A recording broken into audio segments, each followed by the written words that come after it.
think what I want to share about this is that yes, there is freedom in the sense that you are no longer in that same bondage. You are no longer repeating that same story, the same cycles, the same repetitions, the same habits that you had been. I should just speak about myself, that I had been. But once you leave, once I left, it's like I collapsed. It wasn't a party. It wasn't, oh, what relief. No, I collapsed. And in thinking about it, it was about a year ago, my youngest had to be taken to the ER because she had intense stomach pains. And it was late at night, and all I can say, like as a mom, I was all in, even though I was completely exhausted. And it was the middle of the night, and I had taken some medication to make me sleep. I was battling that. It didn't matter. I had this endurance, this strength that was way beyond me. And I think it's this mom thing, like nothing else matters. You get a strength when you need it, and it can even outpower, like, so I remember my son came and he stayed with me as long as he could, and then he needed to rest. He needed to go home and sleep, and I'm like, I'm fine. You go ahead and go home. One of us needs to sleep, right?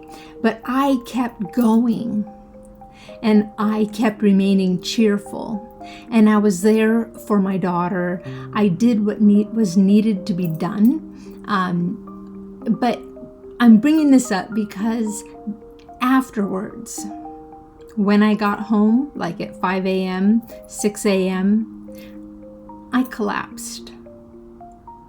Completely collapsed. And I remember having this period of time where I was in bed recovering from that for several days. And that is what it's like when you leave. You had put all your energy, I had put all my energy into surviving.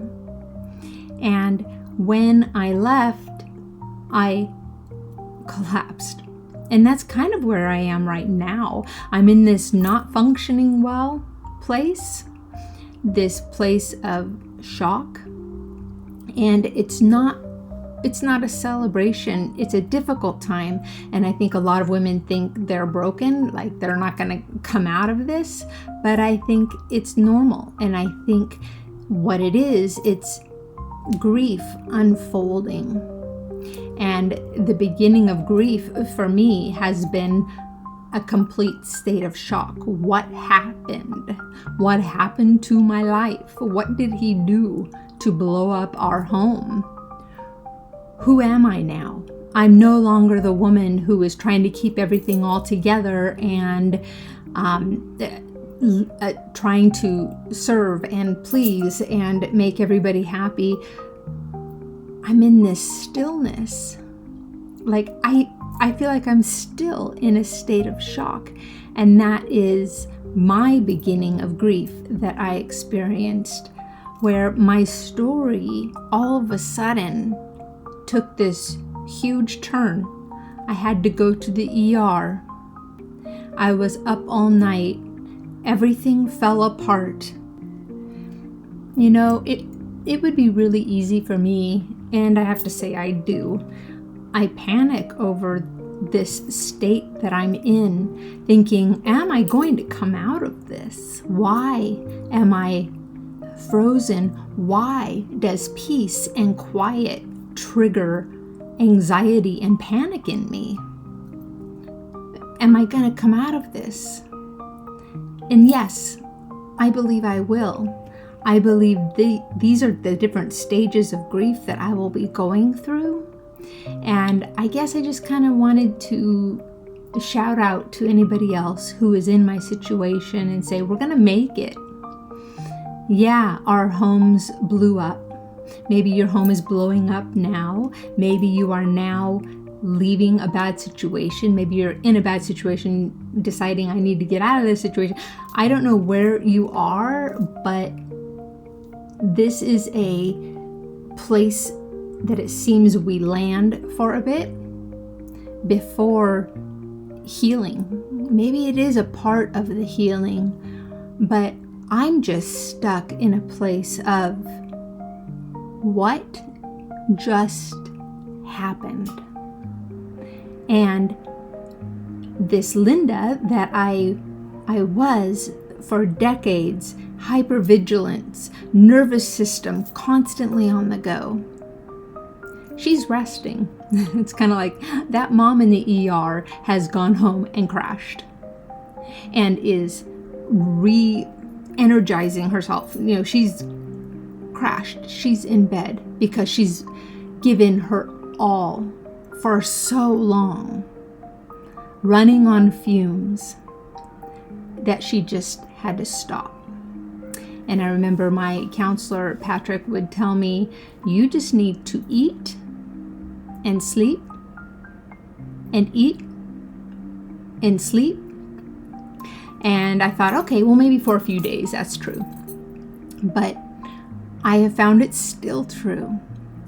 I can only do what I can do. And my heart is broken. My world blew up. And I do think the beginning of grief is this state of flatlining for a bit and reassessing and being able to, for the first time, have some clarity on what was happening in that relationship. And the clarity is painful. I think the hypervigilance and the whole nervous system being on edge was almost like a way of escaping the grief, a way of avoiding the grief. Kind of like when I was in the ER, I wanted to cry the whole time, but I didn't.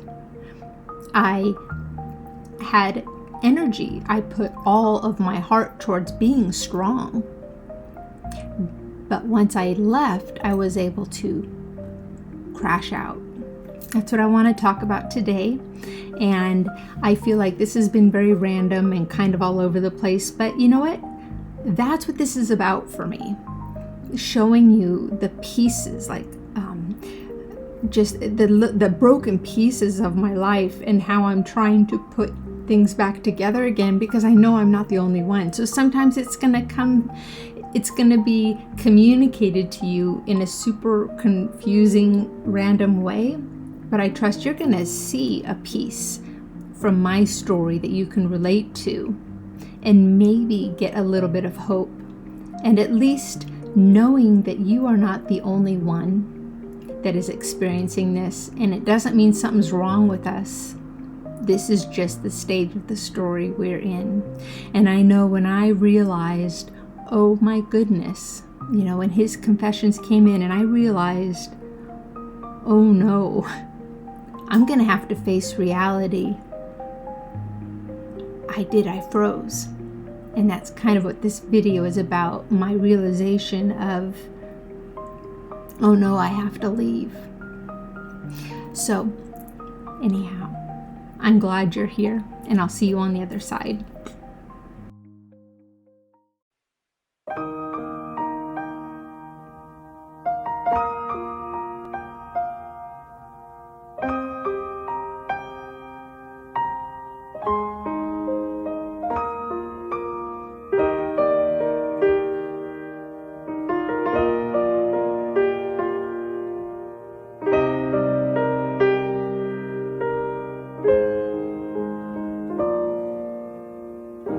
Lately it seems I've lost inspiration.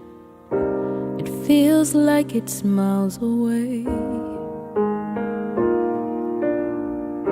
I sleep through the day, then cry through the nighttime. I'm caught in an empty space. Takes effort to fight. I don't have the strength. I'm holding on to what's still left of me. when the life you had planned slowly slips through your hands, when it feels like you just slept through all the best years of your life, when you can't find your way, when each day ends the same, when you've lost the fight inside of you, is there anything worth holding on to?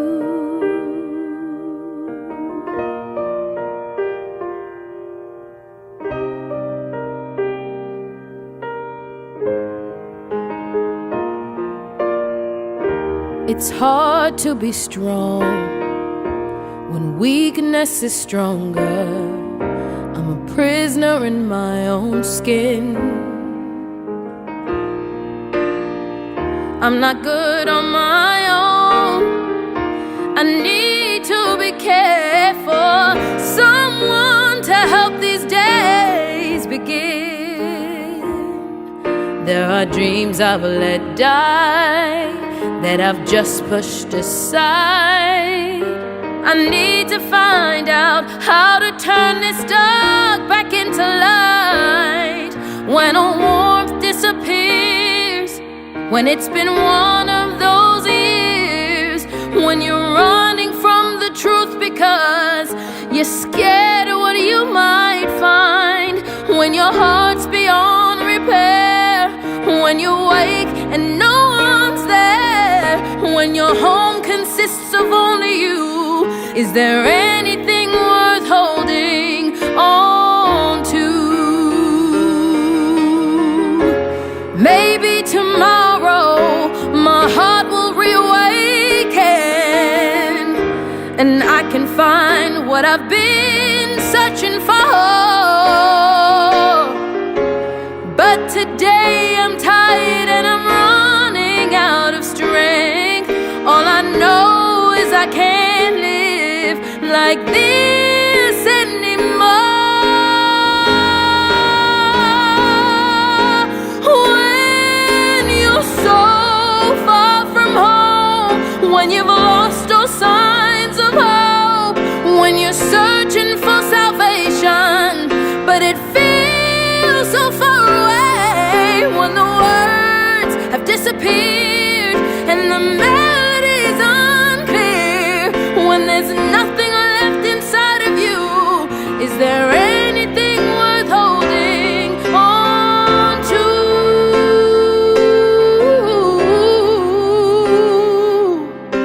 'Cause I will still be holding on to everything worth holding on to.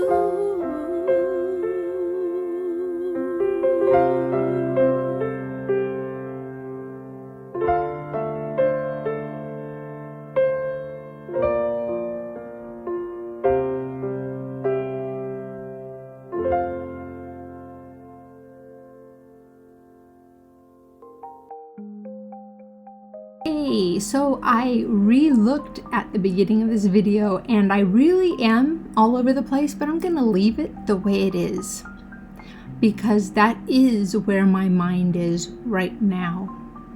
I have thoughts flying, I have emotions flying, I cry and then I fall into panic and then I freeze and can't do anything. I start to get clarity and then it hurts too much.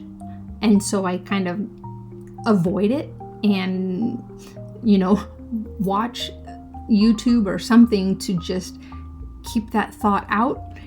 This process is insanely difficult. And I just want you to know, I am in that place of, I just got home from the ER after I put all my heart and energy into serving and fixing and being on alert and being scared to death, and now I'm home in bed and I've kind of flatlined. And so if you're there, I want you to know you're not alone. And I'm so glad you came. And I hope you come back as we walk through these castle walls together. I'll see you next time.